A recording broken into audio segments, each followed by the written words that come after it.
Okay, so then now we've got two stories that I guess on the surface wouldn't necessarily be considered related, but for me, they were very related. The first one being that there's a advice, and I don't have it up right here, but there's an advice column where somebody wrote in with, do you have it in front of you, Nancy? Yes, it's the Boston Globe, an advice column where somebody wrote in about, well, now it's not letting me call it up. It's making me sign into it. Well, the gist of it is somebody wrote in and Yeah. said, you know, we were invited for the holidays to go to my daughter's house. And my husband, my new husband and I, and we said, yes, we were going to go for the holidays. And the daughter is having her in-laws, and the daughter has small kids. So everybody's all happy they're going to spend the holidays together. And then mom called the daughter and said, oh, by the way, we're going to bring my adult stepson who is on the spectrum. And you want to tell them what the daughter said? The daughter then disinvited the adult stepson, saying that her children could not handle having to limit their, I guess, their level of noise and their interactions, that she could not accommodate the adult stepson. Yeah. And the mom is furious and hurt and upset and wrote into this advice column. And I'm not familiar with this advice column, but it's a very Dear Abby sort of Yes. feel to it.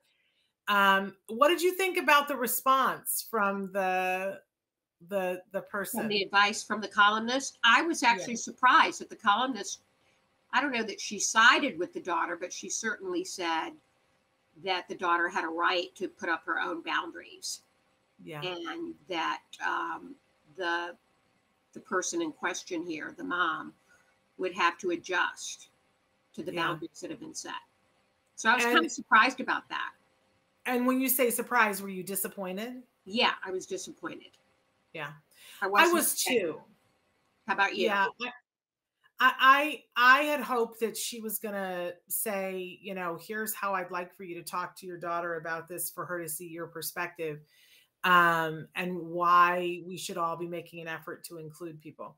But instead, she wrote a little bit what I was talking about before at the start of the show, about how we all have to like respect that people's boundaries are in different places right now, and that it's a really hard holiday, and that we need to take the daughter's perspective, that she's dealing with in-laws and trying to look good and da da da da da da da da.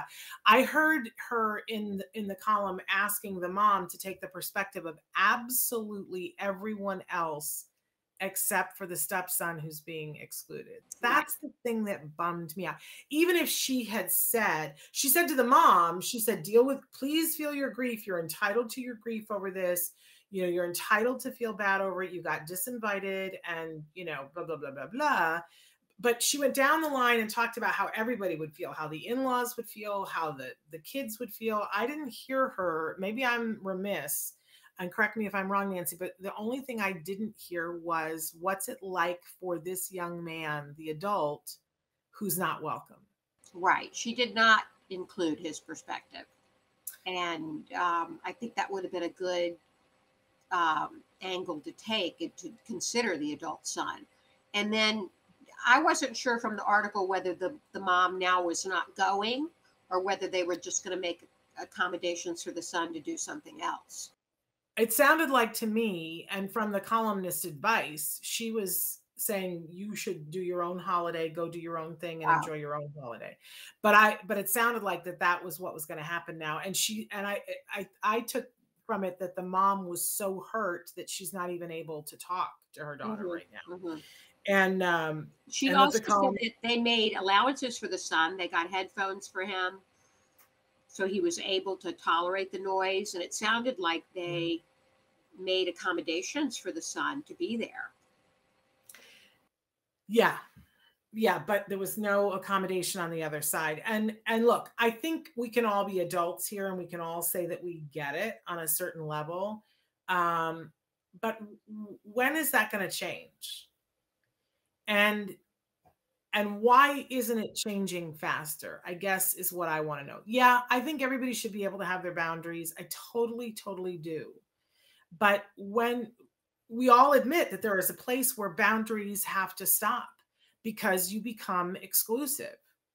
I mean, listen, not to take it too far politically, but there was a time and a place when people said, "Oh, you can't come to our country club because your religion is different than mine, and that makes me feel uncomfortable."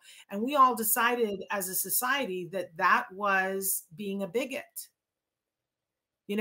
How is that in, like, what this we're saying it's okay for this daughter to have the boundary and say, I don't want to be around somebody who's around this on the spectrum because they have sensory issues. To me, it doesn't feel good. No, it does not.